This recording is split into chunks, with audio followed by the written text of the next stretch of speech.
Hello from the newsroom of the Blytheville Courier News. This is the fourth of five 2016 CN debates. My name is Tom Henry, and I will be moderating this debate. This debate is for the position of Ward 2, Position 1 of the Blytheville City Council, and no one except for CN staff has seen the questions I will be asking during this debate.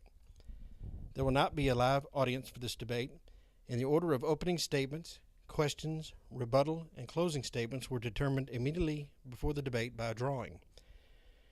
Each candidate will be given 2 minutes for both opening and closing statements. For questions, each candidate gets 1 minute to answer, and then the first candidate is given 30 seconds for rebuttal. All candidates running for this race were invited. Now for the candidates. For the position of Ward 2, Position 1 of the Blytheville City Council, we have candidate number 1, Nina Watson. Candidate number 2, Barbara McAdoo Brothers. And candidate number 3, Neil McGue. Welcome. Now for the opening statements. Ms. Watson, since you won the draw, you go first. 2 minutes. Thank you to the Courier News and to Tom Henry for this invitation. Thank you so much. Good evening, everyone out there watching and listening. My name is Nina Watson. I am running for City Council, Ward 2, Position 1. I was born and raised here in Blytheville. I've spent a lot of time away from Blytheville due to military. I've come back as of recently, and I've lived here for about 9 years. I am truly vested in my community. I love Blytheville. I love our youth of Blytheville. I am passionate and I'm an advocate for our youth on a daily basis. I bring to the table integrity, courage, vision, and passion, as well as intuition. Vote Nina Watson, Ward 2, Position 1. Thank you. I am Barbara McAdoo Brothers, and I'm running for City Council, Ward 2, Position 1. I am born and raised Blytheville, Arkansas. This has been my home my entire life. I have worked very closely the past 2 years with our City Council and our city at all levels. I feel like I bring to the table work relation. I can work with anyone. I've had business management. I've owned my own business in Blytheville, plus managed business, opened multiple businesses in Blytheville, have knowledge of budget, where to look at budget for error, where to look at budget for saving. I have worked, like I said, side by side with the city park director, with the mayor in his office. We help plan even like the GPS system that we've put in all the vehicles that are with the city. That way we have a better understanding of where our vehicles are and prevent waste. But again, I thank Courier News for having this tonight. This is my passion, my home. I love my city. I've worked very hard, and I just ask that you would consider voting for me, Ward 2, Position 1. October 24th is the early date. November 8th is the final date. Thank you. Thanks. I would like to echo the sentiment to thank you guys for putting this on. No matter how this turns out, this has been a fantastic experience. It's given me the opportunity to meet people that I would not have had any reason to meet, and it's been really an incredible experience getting to be involved in running for public government. I grew up in Birmingham. Went to school in Memphis and commissioned as a second lieutenant in 2005 through the University of Memphis Army ROTC program. I spent 7 years on active duty, deployed to southern Afghanistan twice, and my time in the military really exposed me to a lot of the values and leadership qualities that I think will make me an effective representative. Words like integrity and courage and selfless service, those aren't just words to me. They are the foundation of who I am as a person. I've had to make hard decisions in combat under the most stressful conditions. And I think that experience has equipped me with the ability to be an effective representative for our community. I moved here about a year and a half ago to run a small business from the West Coast. My last duty station was at Fort Lewis, Washington, just south of Seattle. And when I moved here, I did so with my eyes open. I knew about the challenges that this community faces, but I chose Blytheville because I don't see problems, I see possibilities.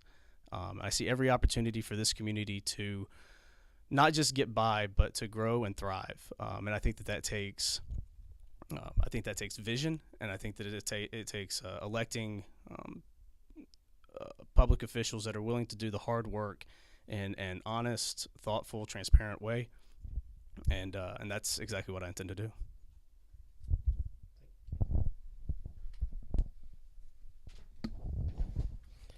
Now for the first question. On Friday, September 30th, the Blytheville merchants had experienced, by my count, 8 armed robberies within 17 days. The CN posted online an admittedly non-scientific poll of its readers asking the question, has your shopping habits within the city of Blytheville changed due to the recent armed robberies? 69.6% of respondents said they either don't shop in Blytheville anymore or they shop in Blytheville less. Only 19.6% said that there was no change for them at all. By my count, we have had over 17 homicides in the city of Blytheville since January 1st, 2014. Operation Blind Justice came in and conducted a major operation to combat what they termed as a major hub for the Mexican ice trade, and that wasn't their first major operation here either. Just Tuesday, multiple federal agencies once again had to come back and do another sweep, particularly focusing on methamphetamines and guns. All this while the Blytheville Police Department, according to Chief Thompson, is down from 58 officers in the early 2000s to 36, with 6 to 8 anticipated to leave soon, mostly because of low pay. The bottom line is Blytheville has a massive crime problem and our police department is shrinking. What specifically are you going to do about it if elected in November? No slogan, no spin, no joke. Tell viewers right now what you are going to do to fix this problem. And Ms. Watson, you go first because you won the draw. 1 minute. No slogan, no spin, no joke. I do believe that the Blytheville Police Department is very important. It is a true asset to our city. I do believe that the Blytheville policemen deserve a raise. Therefore, they feel like they're worth what they're doing out there. They're putting their lives on the line each and every day. And I do feel like they should get paid their worth. You asked, what do I plan to do about it? I feel that when crimes like this happen in any city, the Blytheville or the police department is an after fact, meaning that they come after the crime has happened. We need to be more proactive rather than reactive, and maybe have cameras placed in certain places during business hours where cameras are running constantly, to be proactive and find a solution to stop the crime as far as burglarizing businesses and things like that. And as far as me personally, I have not stopped my shopping in Blytheville because I do believe in Blytheville, and I believe that by spending my money here, we locally and patronizing local business is what's best for Blytheville. Ms. Brothers, 1 minute. I do shop Blytheville. This is my hometown. When the murders occurred, my nephew was one of the ones that was murdered. That's what started me on my look at our city very closely. I support my police department. We need to find whatever avenue it takes to give these men the raises that they deserve. The budget is being brought forth to the City Council the 1st of December. I don't know if it will be voted on this year or into next, but we need to assure safety for our citizens. We need to enhance the appearance of our city. Our city's appearance also, I believe, thrives for the drug dealers and the drugs and transactions. When you have a city that is not maintained, it is a breeding ground for this.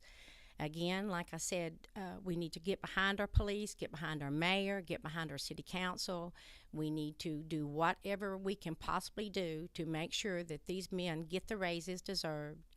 And then again, we need to work on this city cleanup.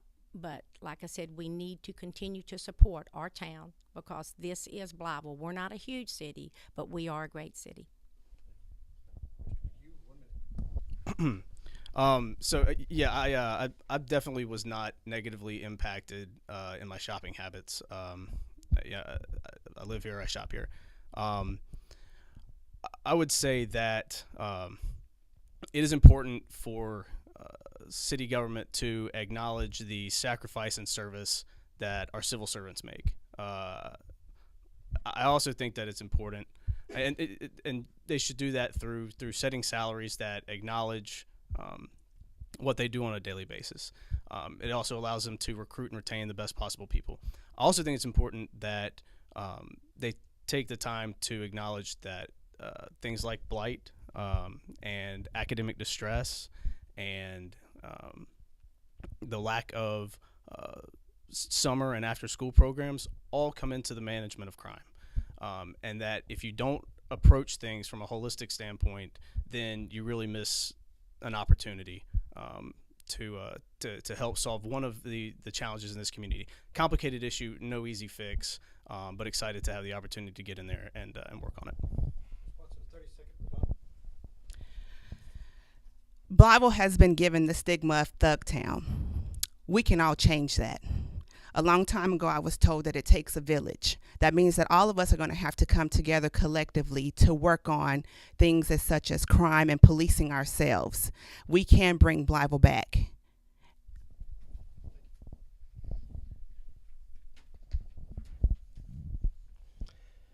Thunder Bayou Golf Links loses on average approximately $1,000 each and every day of the year, but only a portion of Blytheville citizens actually take advantage of its beautiful top-notch facilities. Not only that, but the state audit came out recently saying the city granted monthly golf memberships valued at approximately $10,000 in 2015 to various individuals for services performed, but that they were unable to substantiate that the services were performed due to a lack of timesheets or other supporting documentation. Taking all that into consideration, if elected, and with no ambiguity in your answer, will you fight to keep the golf course open, or will you fight to close the course? Ms. Brothers. Again, I agree. Thunder Bayou is a lovely facility, and that's a very hard question. As a taxpayer and a citizen, I enjoy the golf. I'm not a golfer, but it's great for our city, for the people that come in. I don't know what our budget's going to allow. I don't know what the government is going to let us do with the course. That is a tax-based revenue issue that, that's a tax that supports the golf course, not our general fund. So therefore, if we close the course, then that money cannot be put back into the city. It stays within Parks and Recreation. So I would personally like to get down at the budget and see what they've trimmed it down to this year. They've been fighting hard to get it more of a workable budget, and then make that decision. But at this point, I support the golf course, but I don't know if our city can afford it or not. Mr. McGee. Admittedly, I've never played golf at Thunder Bayou. But back to the experience that I've had doing this, I've met a lot of people that do, and they are passionate about their access to it. And I get that. And I think that that's an important thing to acknowledge. I also think that if a business loses a massive amount of money year over year, at some point, as if you're running that business, you got to take a step back and say, we either got to figure out how to stop the bleeding, or we got to look at other options. I think that is those types of things fall into a much larger issue of what is the vision for the city of Blytheville to develop and maintain green space and infrastructure for the long term, not just what are we going to do to fix it tomorrow. I do agree with both Barbara and Neil that the golf course is attractive. It is losing money. I don't know anyone that's in good business that wants to lose money. So with saying that, I too have talked to a number of golfers that want to keep the golf course. Actually, one has actually told me that I asked about, well, what about a driving range?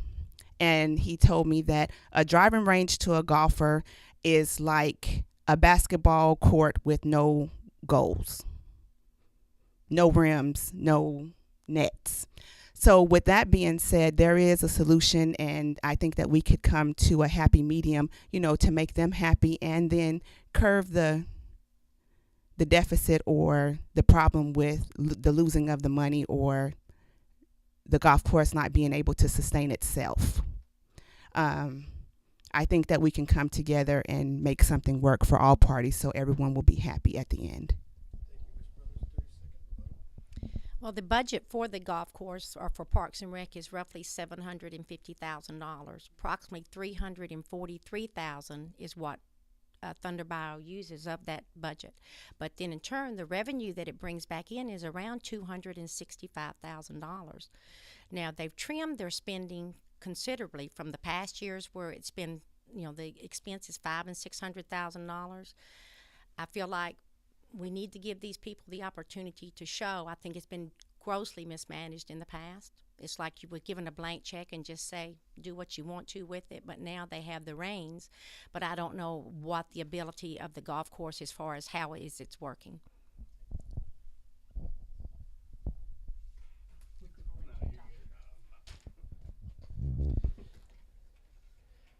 With multiple busted sewer pipes and street cave-ins, as well as embarrassing building decay such as what we see at the Ritz, the Blytheville Police Department, the district courtroom, and the roof at the library, what will you do about the City of Blytheville's infrastructure if elected in November? Mr. McGee.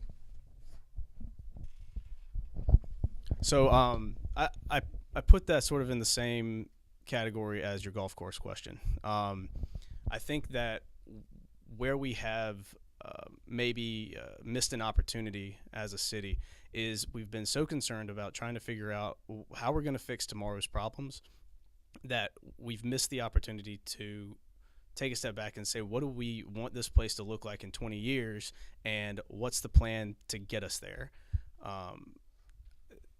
So what we need is a plan for developing and maintaining infrastructure over the long term, rather than trying to patch potholes on a daily basis.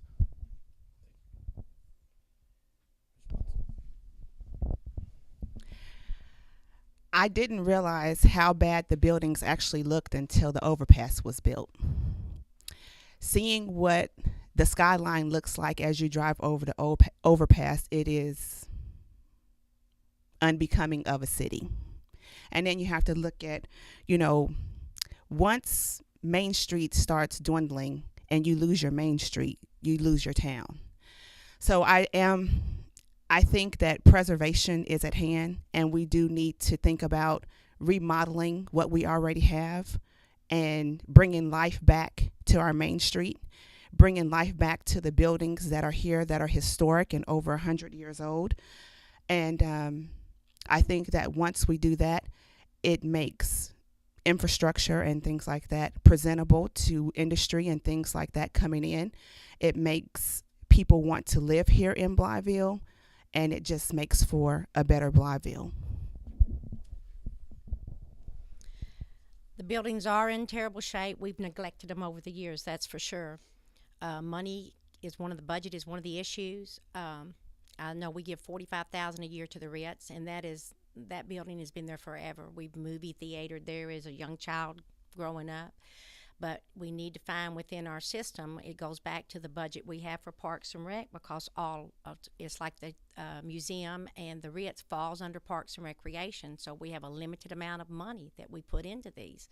So that's where we've got to put our heads together.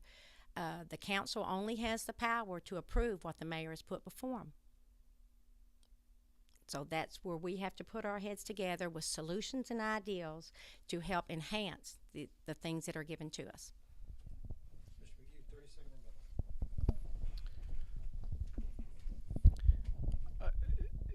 I think that all of these things are true, and I think that a lot of the community feels like that.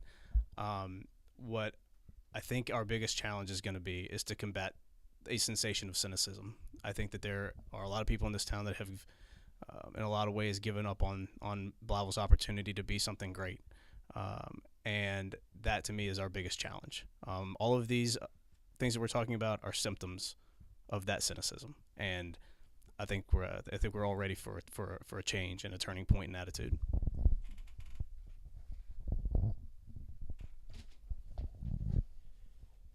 Money is tight everywhere. The fact is, some government officials like to solve the problem by raising revenue or taxes, and others like to cut services or spending. The current administration has been working on raising sales taxes in Blytheville once again in order to aid the general fund and to, if you believe their past campaign, build a garden variety of new facilities around town. The real elephant in the room is, if you are elected, are you joining to become a vote for the mayor's agenda or a vote against the mayor's agenda if you're elected? And this goes to Ms. Watson.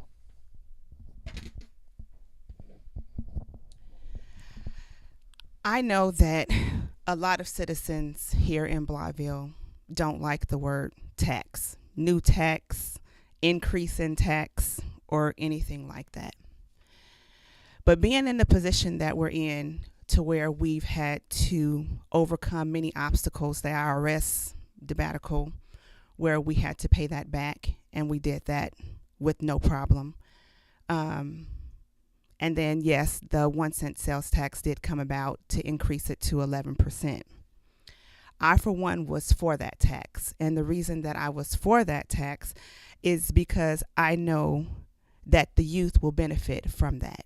I was very aware of there becoming a new gym. And when we talk about crime and things like that, keeping our youth busy and keeping them out of the streets and having things for them to do decreases crime.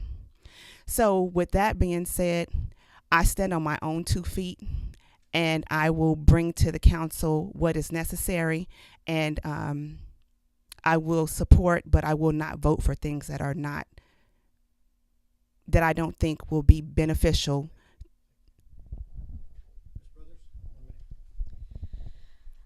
As far as the last 1 cent sales tax that they asked for, I was opposed to it because it went into the general fund. I would truly support something that provided safety for our citizens. Safety comes first. In the future, I think we may have another tax to be brought before us. We'll have to see what the agenda is as far as how it's broken down to where it will go. If it enhances the police, the fire, and our infrastructure, then that's a strong possibility that we need it because the revenue is not there to do the things needed.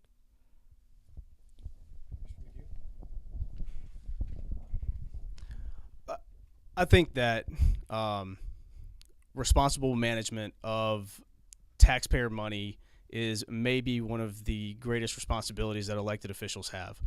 I lived in Seattle for a while, and their sales tax is one of the most expensive cities in the country. Their sales tax is lower than the city of Blytheville in a state that has no income tax at all.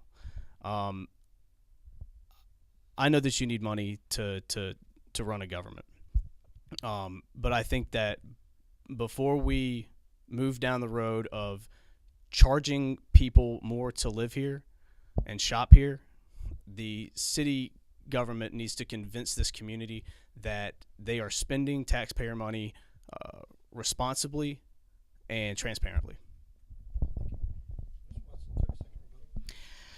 I do agree with the part about transparency and honesty when it comes to our budget. I think that our budget should be run like our household budget. I don't per se have a problem with the money going to the general fund. As long as we know exactly what's happening with the money, it shouldn't be a problem ever.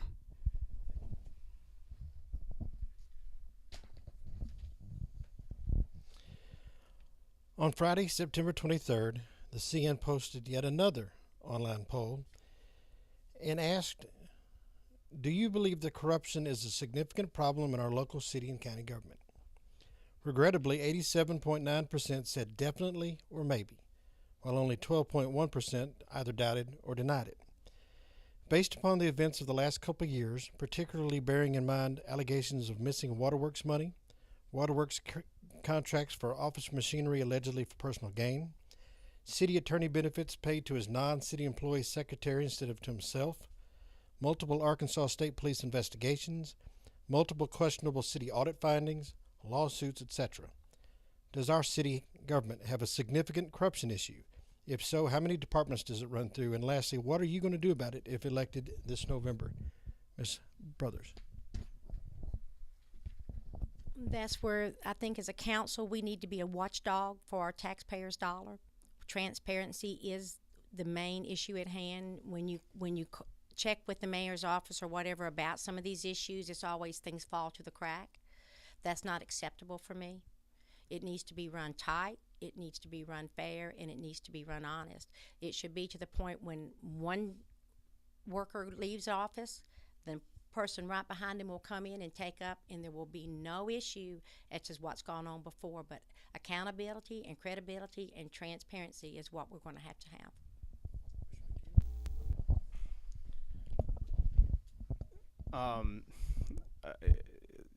I haven't been here. I've been here a year and a half. I moved to town the weekend of Blind Justice. And so what I've seen since then is a city that has a great opportunity to learn from some of the missteps in the past and take advantage of what it can be in the future. I think that having a fresh perspective on things and not being entrenched in the history over the last couple of decades is good for me.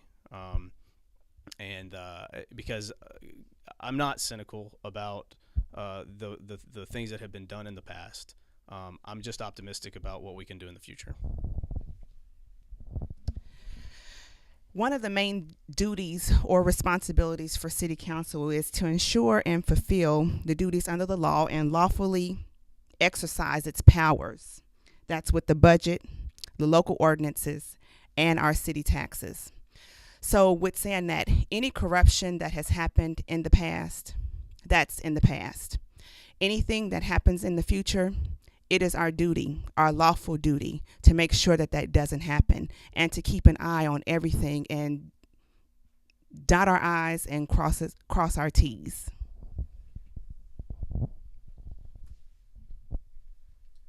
I'm sorry, you're right. I'm sorry. It all goes back to accountability. That's exactly where our city, we have to have the people in place that we trust, that we respect, and just be there to assist them in making these decisions. And like I said, the money that's gone missing is horrendous. And when you've lived here for many years, you see it and you saw no change. But I'm ready for a change. We have to change and work together in order to go forward as a city. Again, I apologize. I'm trying to manage this. Okay.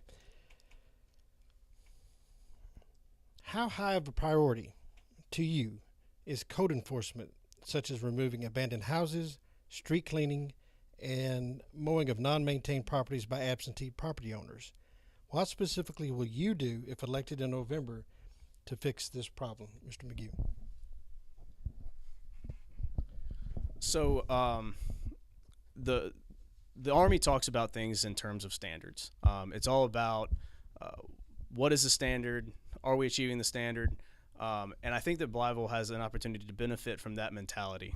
I think that we need to take a step back and say, what are our standards? And who's in charge of helping us reach those standards? Are they the right standards? And then what do we need to do? What can we do as a city council to empower the people whose job it is to achieve that standard, to set them up for success so that they're able to make the best decisions possible and execute at a level that is going to allow us to move in the direction to get to where we want to be. The blight and the appearance of the houses fall into that category. It should not be our standard to allow those types of structures to exist, and then we need to identify who it is that needs to be in charge of it and make sure that we're holding them accountable to get us where we want to be. You asked what is the priority. I think it is the top priority when it comes to what our city looks like. Abandoned houses, vacant houses, burnout houses, it's not a part of beautification. So no one wants to come into a city that looks like that. I believe that the South End should look like the North End, and I think that we should make that happen immediately. I am very pleased with what I've heard from the county judges to partnership with the city council and the city of Blytheville to make sure that these houses have come down and that the landscape is what it takes and what it looks like to make a better Blytheville. And you'll hear me say that a lot because I am true to Blytheville. I love Blytheville, and I'm ready to turn it around. Code enforcement is very vital to Blytheville. The men and one lady are working very hard. Our problem is at state level, they have more control over what we do in our city than we do as taxpayers. If a taxpayer will partner with either a business, corporation, we could get more things torn down and demolished a whole lot easier than code enforcement going after them. When code enforcement goes after burnouts, there's letters, there's a process you have to go through, and it's a lengthy process. I know back in one point in last year's budget, we had spent $10,000 mailing out certified letters of damaged property that needed to be mowed, and all we collected back was $983. But it's our state that's hindering us from the cleanup as far as just getting it done quickly. There's just too many red tape. We need to clear that and find the easier way to get it cleaned up fast. I think the problem is that we aren't taking a step back and setting the standard for the city. The code enforcement piece is just one part of that.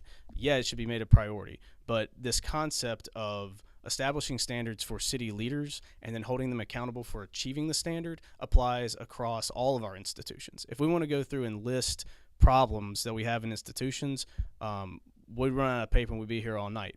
It is an institution-wide problem, and it comes back to setting standards and holding people accountable.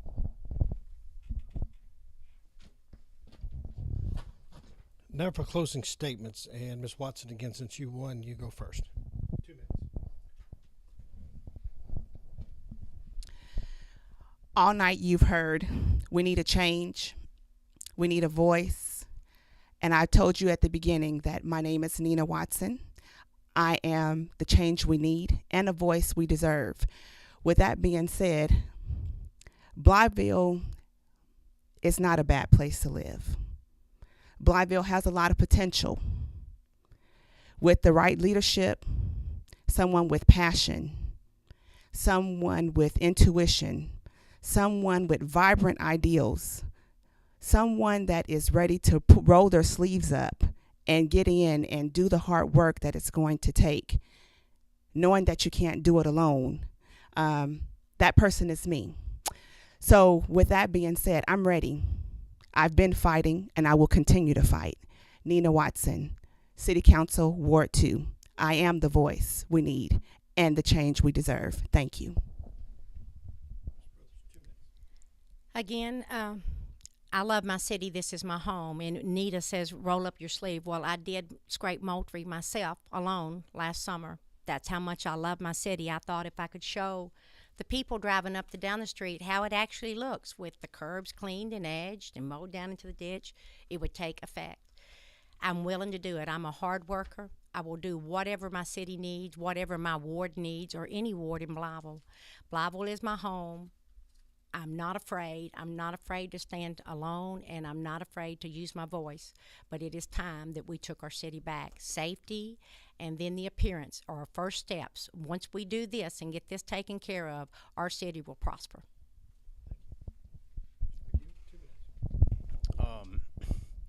I've dedicated my life to service. Whether it was going on group service projects or Appalachia service projects with the church that I grew up in, or answering crisis phone lines in Seattle. I'm rounding my 12th year of military service between active duty and reserve. I am at my best when I have an opportunity to serve the community that I live in.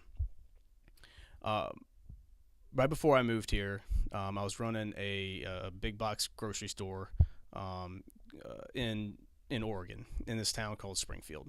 And Springfield is right on the other side of the interstate from Eugene. And in a lot of ways, it shares similarities with Blytheville. It is predominantly blue collar, it's relatively conservative, and in a lot of ways, it took a bad rap from its larger, more affluent neighbor. And what I saw when I got there was the result of what a motivated,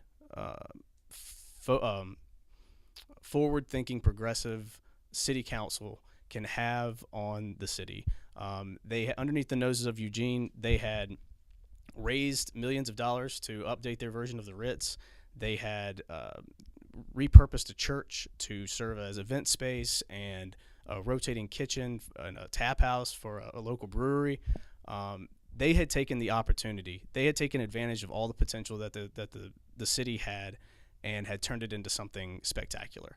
And seeing the impact that municipal government can have on a city is why I'm running, and I'm excited to be here.